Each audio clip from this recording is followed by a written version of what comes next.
terug. Luister, we komen nog even terug. Ik ken Felix dus echt het langst van ons tweeën. Ik at met Felix het vaakste appeltaart. Ik heb hem elke zondag uit mogen kleden. Nou, ik heb 3 kinderen van Felix gebaard. Nou, lekker dan. En dan krijgt hij nieuwe kansen. En blijven wij hier achter met die zooi. Gaat hij bij Radio 5 zitten chansen? Maak je borst maar nat, Tineke de Nooi. Spijkers met koppen, zet op zaterdag de zaken op een rij. Dan ga ik de sfeer missen die daar was. Dat was echt altijd fantastisch. En dan kwam ik binnen en dan had ik er meteen al lol in. Ik verheugde me echt de hele week al op. Mijn zaterdagse uitje. Het was echt een feest om daar te zijn. Te luisteren naar de columns, naar de cabaretiers. De grote cabaretiers van nu in Nederland, die zijn ooit bij Spijkers begonnen. Goedemiddag, Marion Koopmans, viroloog. Oh, hallo. Zegt u het maar. Nee, u belt ons. Ja. Ja? Oh, ja, sorry. Zodra ik tegenwoordig zeg dat ik viroloog ben, dan stelt iedereen me vanzelf altijd vragen. Nee, ik heb geen vragen. Nee, oké. Nou ja, nu ik u toch spreek. Felix heeft hier een aantal t-shirts laten liggen. Wil jij die nog terug hebben? Oké, bedankt. Het is duidelijk.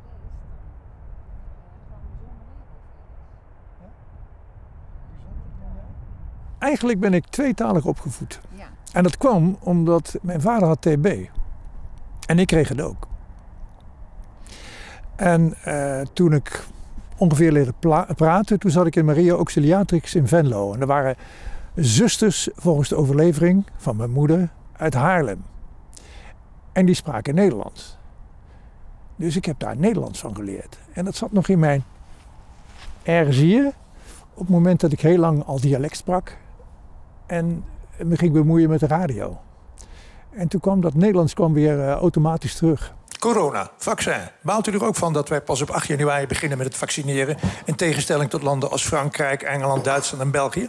Nou, er is lang over gesproken. Het gaat erom dat we natuurlijk iedereen zo snel mogelijk, zo goed mogelijk vaccineren. En ik denk dat Hugo de Jonge gelijk heeft als hij zegt... het gaat om het eindresultaat, dat je de vaccinatiegraad zo snel mogelijk omhoog krijgt. De fractieleider zei dat het heel vreemd was.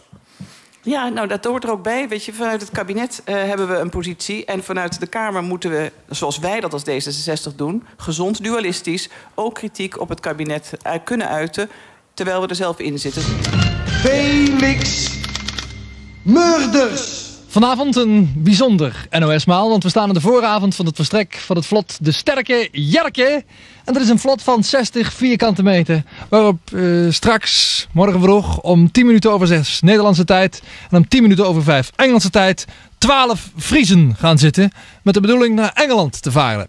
Sterke Jerke, veel succes, behouden vaart en een goede aankomst in Engeland. Met z'n allen jongens, Sterke Jerke! Please don't leave me. Fat Domino! Don't deceive me. Het was 6 januari 1974. Dat was de tweede autoloze zondag in Nederland.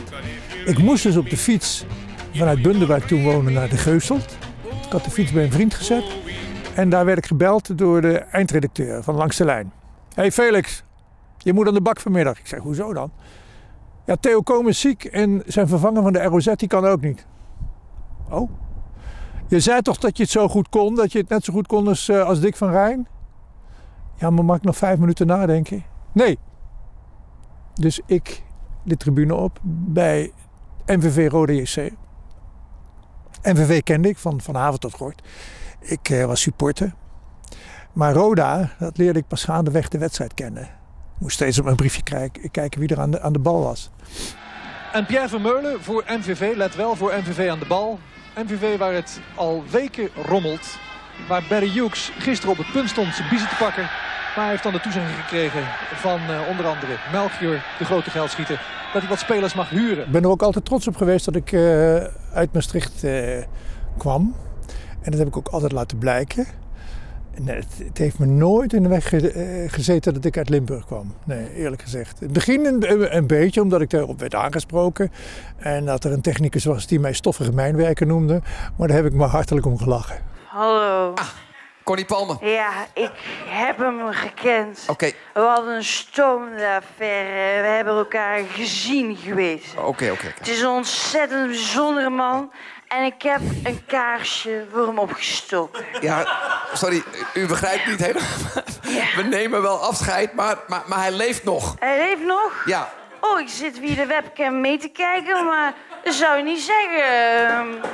Nou, chapeau, Felix. Chapeau. Zo, chapeau? Nou, is toch dan mijn enige bedpartner die het heeft overleefd. Mooi.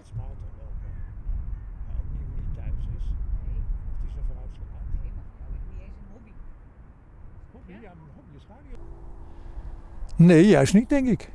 Dat hoorde ik. Dat het... tenminste, dat hebben ze bij de Radboud Universiteit uitgezocht. Dat het een beetje zou beschermen tegen corona. Maar er wordt zoveel gezegd, dus dat... ik wacht maar af. Voorlopig gaat het goed nog. Radio Luxemburg, Doobie-Doo en Mignon. De daverende 30, Kassa, Limburgs licht. Spijkers met kop, Felix hield het vol. Met seks en drugs en rock and roll.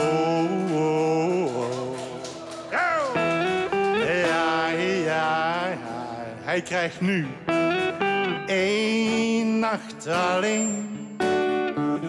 1 nacht alleen. Kom niet bij me kloppen, mijn deur is op slot. Laat me 1 keer pitten of ik ga kapot. Als DJ ben ik eerst begonnen met een technicus aan de overkant van het glas. En dat is altijd wennen, maar als je zelf schrijft dan kan je veel sneller en strakker kan je programma maken. En dat ga ik nu ook weer doen op NPO Radio 5. En ik ga praten met mensen die zaterdag dat ik uitzend iets bijzonders gaan doen. Iets voor het eerst in hun leven gaan meemaken. En tussendoor draai ik muziek uit de 60, 70 en 80 jaren. Dat is een Germanisme, hè? 60, de jaren 60, de jaren 70, et cetera. Het bestaat al sinds de jaren 70. En als u goed luistert naar dit stukje, dan hoort u uit 1970, hè Felix, de stem van Felix Meurders. Ici Radio Tour de France. Dit is een dagelijkse radio-pop sportproductie van 1 tot 5. In de popstudio's de coureurs Joost de Draaier tot 2, Eddie Becker tot 3, Lex Lammen tot 4, Herman Stok tot 5 uur. Verslaggevers in de ronde, Theo Komen en Fred Raquet en ploegleider Joop de Roo. De 17e etappe vandaag en zometeen al nieuws hoor. Ik ben een liefhebber van de Tour de France, al jarenlang. En hier zit je dichtst bij het vuur, dus ik ben het vlugste op de hoogte altijd. En dat vind ik leuk. Nou, we meenden dat de heer Becker nog te herkennen. Hoe was het in de eerste jaren? Ja, de eerste jaar was ik 70 was ik er niet bij. Want 72 wel. Dat was nog een beetje ouderwets met allerlei omroepen achter elkaar. Die kregen een uurtje toebedeeld. Uiteindelijk kwam het onder de paraplu van de NOS. En toen was het in 72 inderdaad, was mijn debuut bij Radio Tour de France. En wellicht komt er ooit een dag dat jij van niemand hoort... Dolf, jij bent al zo oud, jij moet Felix Meurders nog hebben meegemaakt als presentator. Overigens wens ik Willemijn hier veel plezier en succes toe. Dagelijks om 7 uur 's avonds begint in de studio van de ROZ aan de Van Hasseltkade in Maastricht een uurprogramma over van alles en nog wat in Limburg.